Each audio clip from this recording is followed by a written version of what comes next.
हनुमान जी के सामने बैठ करके राम नाम का संकीर्तन करिए, और जितने भी आपके क्लेश हैं, वो चाहे शनि की 7.5 क्यों ना हो, उससे भी छुटकारा मिल जाएगा केवल हनुमान जी के सामने बैठ करके और ताली बजा करके। अच्छा। हरे राम राम राम हरे हरे का। धोती पहने हुए, तिलक लगाए हुए तेजस्वी रावण पहुंचा। राम और लक्ष्मण ने आसन से खड़े होकर अपने पुरोहित को प्रणाम करा। आचार्य, मैं दशरथ का पुत्र राम अपने छोटे भाई लक्ष्मण के साथ आपको प्रणाम करता हूं। असल बात क्या है, सस्ती लोकप्रियता प्राप्त करने के लिए लोग जो मर्जी बोल जाते हैं। कुछ कहानियां उठाएंगे, उसे जांचेंगे परखेंगे नहीं। कम्बन रामायण का नाम भी बहुत कम लोग जानते होंगे, जहाँ से उन्होंने लेकर व्याख्या किया, इसकी व्याख्या उन्होंने किया है।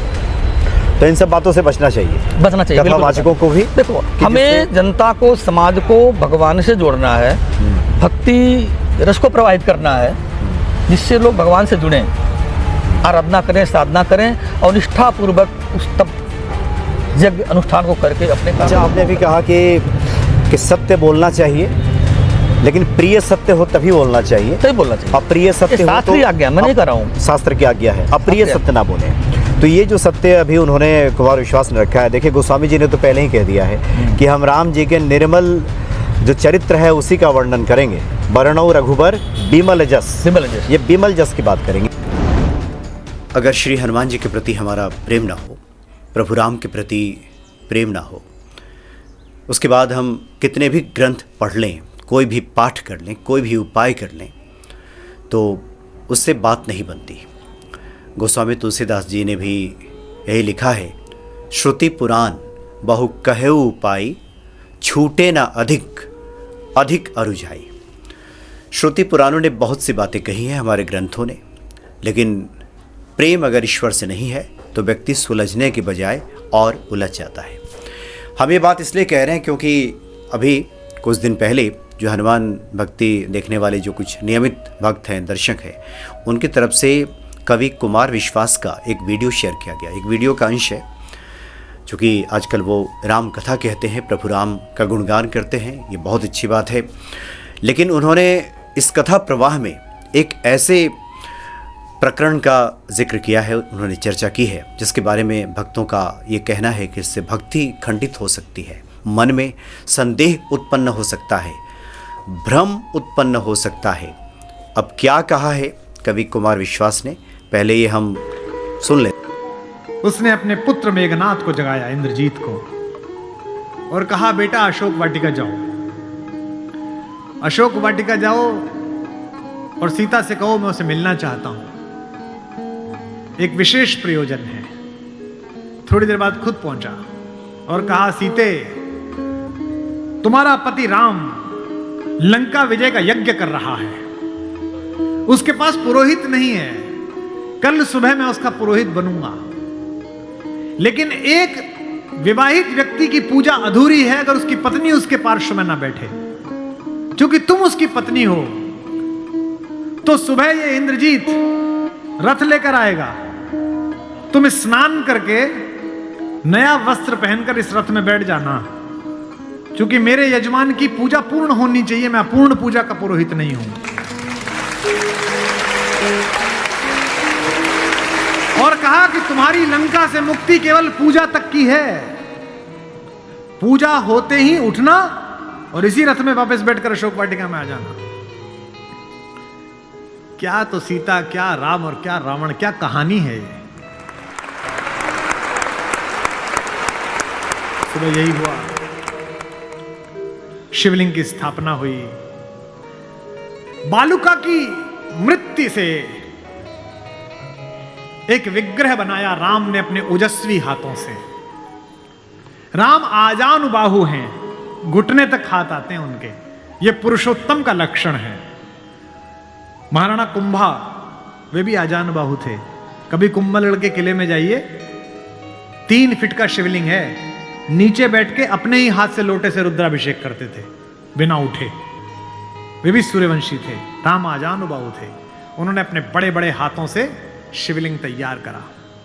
धोती पहने हुए, तिलक लगाए हुए तेजस्वी रावण पहुंचा। राम और लक्ष्मण ने आसन से खड़े होकर अपने पुरोहित को प्रणाम करा। आचार्य, मैं दशरथ का पुत्र राम अपने छोटे भाई लक्ष्मण के साथ आपको प्रणाम करता हूं। दोनों ने पैर छुए रावण की और कहा कि आचार्य आसन ग्रहण करिए। आचार्य ने पूजन प्रारंभ किया। ओम गणपति गंगावाय। अब ये कि पत्नी कहां से आए? आचार्य ने पूछा राम से। मेरे यजमान विवाहित हैं? राम ने कहा हाँ आचार्य मैं विवाहित हूं। अपनी धर्म पत्नी से कहिए कि वो आपके पार्श्व में आकर बैठे। राम ने कहा आचार्य मेरी धर्म पत्नी मेरे साथ नहीं है। तो जामवंत ने कहा आचार्य पूजा कैसे होगी? बोले पितामह मैंने आपसे कहा था कि किसी यजमान के पास अगर सामग्री किसी भी तरह की पूरी ना हो, कोई व्यवस्था पूरी ना हो, तो आचार्य का धर्म है कि वो पूरी व्यवस्था बना के लाए। बेटा इंद्रजीत, यजमान की पत्नी को उनके पार्श्व में स्थापित करो।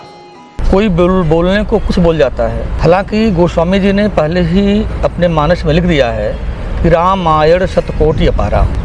इसी कड़ी में एक रामायण है जिसका नाम है कम्मन रामायण। कम्बन रामायण। कम्मन रामायण में तो कम्मन रामायण में ऐसा वर्णन आता है और हमारे शास्त्रों में भी ये उल्लिखित है। जो आचार्य है, जजमान की जो पूजन सामग्री है, अगर किसी कारणवश या अव्यवस्था में जजमान उन सामग्रियों को एकत्रित नहीं कर पाता है, कोई कमी रह जाती है, तो आचार्य का दायित्व है उसके पूजन की सामग्री को प्रयास करके उपलब्ध करवाए और पूर्ण करे। मैं एक प्रश्न करना चाहता हूँ कि कुमार विश्वास जी भी सुने और जो जिसने धर्माचार्य वो भी सुने। मैं अगर ऐसी व्यवस्था शास्त्रों में है बिना पत्नी के यज्ञ नहीं हो सकता है, अगर लेकिन वही राम जी रामेश्वरम में प्रतिष्ठा कर रहे हैं तो रावण जानकी जी को साथ लेके आ रहा, माँ सीता को प्रतिष्ठा संपन्न करवाता है और वो जानता है मेरे ऊपर विजय प्राप्त करना है, तो रावण पर विजय प्राप्त करने का भगवान राम को आशीर्वाद भी देता है। बिल्कुल, ये आचार्य का धर्म है। आचार्य का धर्म निभाया उसने कि पूजा का प्रतिफल मिल जाए। उत्तरकांड में जब कथा पहुंचती है और भगवान राम अश्वमेध यज्ञ करते हैं, एक कथा ये भी आती है, उस यज्ञ में पत्नी की आवश्यकता थी तो जानकी जी ढूंढी क्यों नहीं गई? हाँ, सीता जी वन में थी उस समय। प्रतिमा क्यों लगाई गई? अगर ऐसी व्यवस्था थी तो उस प्रतिमा के द्वारा प्रतिमा लगा करके सीता जी की बगल में रावण राम जी के अनुष्ठान को पूर्ण कर सकता था। तो क्या इसका मतलब क्यों ऐसा हुआ? नहीं, इसका उत्तर ढूंढे कुमार विश्वास दें। इसीलिए कहा गया है सत्यम ब्रूयात प्रियम ब्रूयात ना ब्रूयात सत्यम प्रियम। अच्छा, अगर कोई प्रिय सत्य है तो बोलिए, अगर कोई अप्रिय सत्य है, अगर मेरे सत्य बोलने से आप गला कट रहा हो तो क्यों बोले सत्य? तो आपके कहने का तात्पर्य है कि इस तरह की बातें जब सामने आती हैं तो एक जो सामान्य भक्त है जिसने भक्ति शुरू जिज्ञासा बढ़ती है उसकी, तो वो कई बार संशय का शिकार हो जाता है। क्योंकि यहाँ रावण का भी परस्पर विरोधी व्यक्तित्व दिख रहा है। एक तरफ तो ये नियमों का इतना पक्का दिखाई दे रहा है कि सीता जी को ला रहा है, पूजा करा रहा है, और दूसरी तरफ सीता जी के हरण के समय तमाम नियमों की अवहेलना कर रहा है। तो ये तो परस्पर विरोधी व्यक्तित्व है। तो ऐसे में क्या भक्तों के सामने दिक्कत आ जाती है कि किसी संशय भ्रम में पड़ सकते हैं, इसलिए आप ऐसा कह रहे हैं? नहीं, रावण जहाँ अपने स्वरूप में था, जो उसकी मनोवृत्ति थी, मतलब जहाँ रावण था वो वहाँ सीता हरण करता है, और जहाँ आचार था वहाँ अपने आचार धर्म का पालन करता है। अच्छा, उसका रावणत्व जहाँ जगह हुआ वहाँ पे वो राक्षस धर्म का पालन करता है। अच्छा, आपने अभी कहा कि सत्य बोलना चाहिए, लेकिन प्रिय सत्य हो तभी बोलना चाहिए, अप्रिय सत्य हो तो आज्ञा, मैं नहीं कर रहा हूँ, शास्त्र की आज्ञा है, अप्रिय सत्य ना बोले। तो ये जो सत्य अभी उन्होंने कुमार विश्वास ने रखा है, देखिए गोस्वामी जी ने तो पहले ही कह दिया है कि हम राम जी के निर्मल जो चरित्र है उसी का वर्णन करेंगे। वर्णौ रघुबर बिमल जस, ये बिमल जस की बात करेंगे। तमाम इस तरह की जहाँ बातें आएंगे वहाँ हम उसकी चर्चा नहीं करेंगे। तो ये उन्होंने जो वर्ण उठाया है, ये तो सामान्य जो भक्त हैं वो थोड़ा संशय में आ सकते हैं कि ये क्या संशयात्मक बातें हो गई ना, यहाँ द्वंद्व हो गया। अच्छा, एक तरफ तो रावण माँ जानकी को लेके जा रहा है, हरण करके ले गया है, हरण करके ले जा रहा है और पूजा के लिए लेके आ रहा है। दूसरी तरफ राजसूय यज्ञ में बिना माँ जानकी के राजसूय यज्ञ पूरी हो जाती उनकी प्रतिमा से, मूर्ति से। तो क्या उस समय प्रतिमा का विधान नहीं था जब रामेश्वरम की स्थापना करवाया रावण ने। देखिए हम भक्त लोग हैं, हम भगवान की आराधना कर रहे हैं, तो हम ऐसी चीज़ें क्यों समाज में लाएं जहाँ जा कर के एक भक्त अपने भक्ति से दूर हो जाए, तमाम तरह के सवाल पैदा हो जाए मन है ना। भाई ब्राह्मणों का कर्तव्य क्या है, विद्वानों का आचार्यों का कर्तव्य क्या है, कथा वक्ताओं का धर्माचार्यों का कर्तव्य क्या है। लिखा गोस्वामी जी ने कि बंदो प्रथम महीसुर चरना और मोह जनित संशय भ्रम हरना। अगर हम भ्रम पैदा करें तो हम कौन से आचार्य हैं, ब्राह्मण हैं, कथावक्ता हैं, हम भ्रम को दूर करें। तो इसलिए बहुत से भक्तों ने लिखा कि जो लोग अभी भक्ति में नए नए उतरे हैं और जिनके चेतना का स्तर इतना ऊंचा नहीं है, जो लोग अभी भक्ति में अभी पके नहीं हैं, उनके सामने इस तरह के सवाल खड़े हो सकते हैं और उनकी भक्ति डिग सकती है इन तरह की बातों से। असल बात क्या है, सस्ती लोकप्रियता प्राप्त करने के लिए लोग जो मर्जी बोल जाते हैं, कुछ कहानियाँ उठाएंगे, उसे जांचेंगे परखेंगे नहीं, उसकी सत्यता नहीं जानेंगे, कहाँ है कैसे है। तो आप क्या कहना चाह रहे हैं कि वाल्मीकि कृत रामायण और रामचरितमानस नहीं उसमें नहीं है, नहीं होने की बात नहीं कह रहे हैं, जो भक्त हैं ये दो का ज़्यादा आधार माने जो इसमें बात लिखी गई है। नहीं देखिए, हम कहते हैं जो प्रमाणिक ग्रंथ है, हाँ, जैसे आज कोई प्रमाण दिया जाता है तो कहते गीता प्रेस का ग्रंथ है, फला में फला लिखा है, या हमारे फला ग्रंथ में लिखा है। अगर आप शास्त्र की बात करेंगे तो हम शास्त्रों का प्रमाण मानेंगे ना, वेद की बात करेंगे हम वेदों का प्रमाण मानेंगे। बिल्कुल भाई अगर आपको पेट में दर्द है और डॉक्टर के पास जाओगे तो दवाई डॉक्टर देगा ना, जो संतुष्टि डॉक्टर से मिलेगी वो कंपाउंडर से थोड़ी मिल पाएगी आपको। तो यानी कि जो एक प्रमाणिक ग्रंथ है जिसको रामचरितमानस और ये वाल्मीकि कृत जो रामायण है, इसका आधार लें, वैसे तो आपने कहा कि सैकड़ों रामायण है, बहुत सी बातें जहाँ तहाँ लिखी गई हैं और सबको अगर हम आधार मानने लगें और उसकी चर्चा करने लगें तो एक जनमानस में संशय ही पैदा होगा। भाई कम्मन रामायण का नाम भी बहुत कम लोग जानते होंगे, जिसके जहाँ से उन्होंने लेकर व्याख्या किया, इसकी व्याख्या उन्होंने किया है।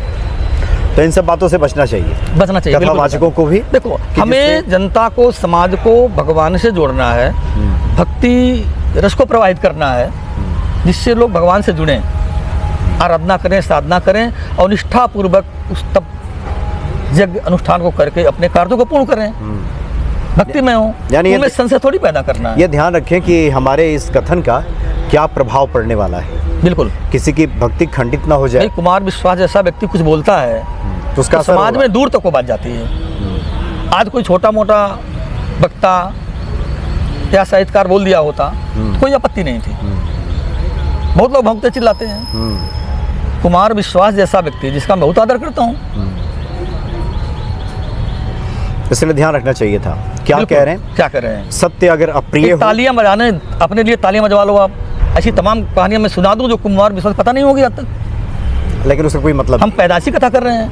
हाँ हम तो उस घर में पैदा हुए हैं जहाँ महाराज ही पैदा होता है। इसलिए गोस्वामी जी के इस कथन पर विश्वास रखना होगा कि वर्ण और रघुबर विमल जस जो दायक फल चार, ये चारों पुरुषार्थ तभी पूरा होगा जब राम जी के हम विमल यश का गायन करेंगे। बिल्कुल, और इस तरह के कई बार इसमें कोई संशय ना हो, भ्रम ना हो, द्वंद्व ना हो, द्वेष ना हो, राग ना हो, कुछ ना हो, उसकी हम बात करेंगे। उसकी बात, हर शब्द का विद्वान मैं नहीं हो सकता कि हर सद्भक्त मैं ही जानता हूँ, सारे विषयों का जानकार मैं ही नहीं हो सकता। तो जिस विषय के जानकार कुमार विश्वास हैं उस विषय में उन्हें महारत हासिल है, उसके लिए सलाम है, उनको नमस्कार है। आप नए नए कथावक्ता बन गए हैं तो फिर, लेकिन ऐसे विषयों को उठाने के पहले एक बार इसको पढ़ने वाले प्रभाव पे ध्यान देना चाहिए। समाज पर इसका क्या प्रभाव पड़ रहा है, कि जो सामान्य भक्त हैं उनके मन में इस तरह के संशय पैदा हो जाएंगे और भक्ति खंडित हो सकती है। बिल्कुल बिल्कुल, मैं उनका विरोध नहीं कर रहा हूँ, लेकिन जरूर कह रहा हूँ कि एक 2 मिनट की ताली बजवाने के लिए ऐसी चीज़ों को समाज में ना परोसा जाए कि जहाँ जा कर के एक भक्तों की श्रेणी बिल्कुल भगवान से दूर हो जाए। सबकी भक्ति करने के अलग अलग तरीके हैं, ये जरूर है। आप निष्कपट होकर के शुद्ध हृदय से हनुमान जी की आराधना करें। और उपाय के तौर पर मैं आज आपको एक ऐसी उपाय बता रहा हूँ जी। और जो आपकी मनोकामनाओं को पूर्ण करने के लिए बहुत ही लाभकारी है, उसे समय पर करने। देखो आज शनिवार है जी। और जिसके शनि ग्रह रुष्ट हो जाते हैं, लोग कहते हैं हनुमान जी की आराधना करिए, है ना। देखो आराधना समझ में आती है, कई लोग कहते हैं हम साधक हैं। साधना बड़ा, आराधना तो बड़ा सरल विषय है, आराधना कर सकते हो आप। साधना बहुत कठिन विषय है। ये होता है साध लेना, उसका मतलब हुआ। हाँ, साध लेना माने तो कैसे साध लोगे? हनुमान जी को आप साध पाओगे, है ना। तो साधक होना कठिन है, आराधना कर सकते हो। कुछ ना कर पाओ, हनुमान जी के सामने बैठ करके राम नाम का संकीर्तन करिए, और जितने भी आपके क्लेश हैं, वो चाहे शनि की 7.5 क्यों ना हो, उससे भी छुटकारा मिल जाएगा केवल हनुमान जी के सामने बैठ करके और ताली बजा करके। अच्छा। हरे राम राम राम हरे हरे का जितना हो पाए कीर्तन करिए आप। क्योंकि राम जी के नाम जपने से हनुमान जी वैसे ही प्रसन्न हो प्रसन्न हो जाते हैं।